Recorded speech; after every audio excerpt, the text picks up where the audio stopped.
We are struggling to find out what's happening and what's going on there. And so one reason is probably the use and overuse of certain pesticides called the neonicotinoids. Quite a few studies have been done to demonstrate that these pesticides don't kill bees outright, but they make bees forget what they are learning.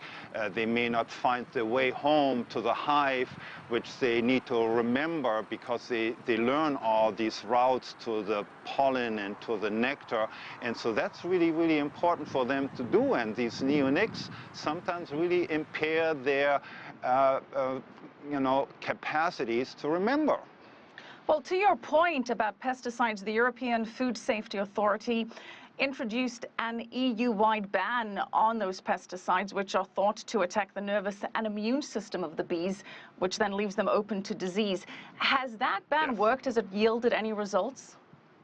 Yes, so I have talked to some colleagues over in Germany, and they have actually seen, some better results in terms of having fewer losses. However, the stuff is in the system, and so it may take a little longer. And then we certainly have still some controversy over whether it's really just pesticides. It may be also something else that is happening there, pathogen, parasites, and possibly all of that together weakens the bee's immune system and does something to that.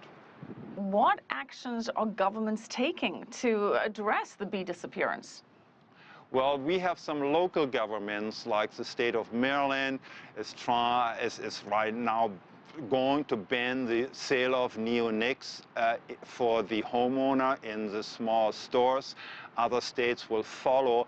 The U.S. government has done some support for more studies and research on that, but they have not taken any actions. The EPA, on the other hand, this January of this year came out with a very, very strong worded document saying that neonics need to be re-examined, the use of them, the approval of that, and so I'm looking forward to that actually happening very soon.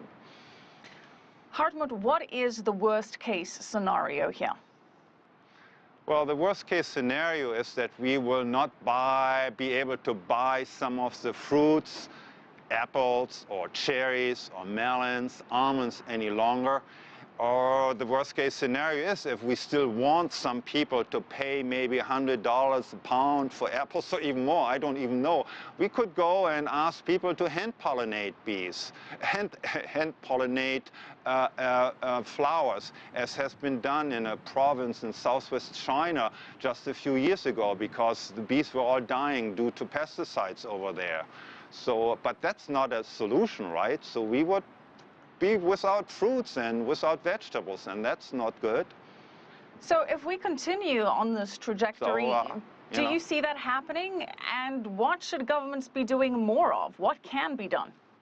Well, I will see bees' natural system with our help, certainly. We need to do something too.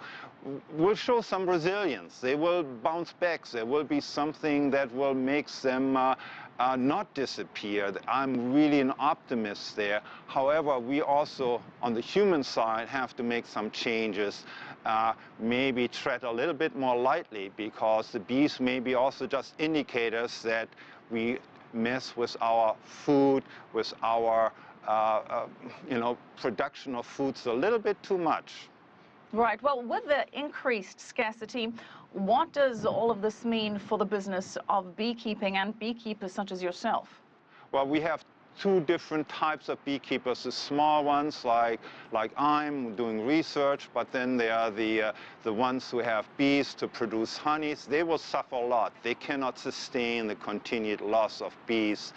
The big commercial pollination services that truck thousands and thousands of hives across the country, they probably will just increase their prices and charge more. They already have. Bee packages are not cheap anymore, and so that's probably going to continue. If you like what you just saw, follow us on social media and visit our website, CCTV-America.com.